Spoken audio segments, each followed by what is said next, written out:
ана, жер ана. Ана деген үлкен сөз. Ананың тәрбиесін көрмеген бала, ол өте өміршең болмайды.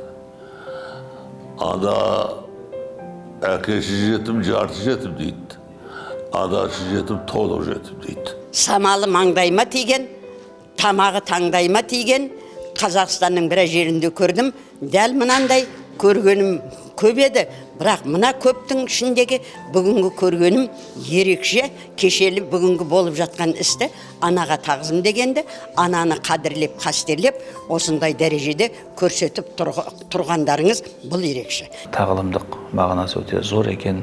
Сондықтан жалпы біздің басқа өңірлерде де осындай орталықтар көбірек ашылса деген біздің тілегіміз бар. Біз өзіміздің тәрбиелеп отқан ұл-қыздарымыздан ата-аналарымыз түңіліп, бұларды енді қалай тәрбиелеуге болады, бұларға қалай санасына жеткіземіз деп отқанда, мынау анаға тағзым деген орталықтың ашылғаны өте керемет екен. Тілсіз насихат деуге де болады осыны, ешқандай айтпай-ақ қой, кіргізші осыған. Насихат жүріп жатыр ішінде. Мен жаңа осы орталыққа келе жатқанда, анама келе жатқандай болып сезіндім. Отбасылық берік болса, мемлекет берік болады. Отан отбасыдан басталады. Сол отбасыға ұлттық негіз жасайтын, берік негіз жасайтын осындай орталықтардың жұмысына табыс тілеймін.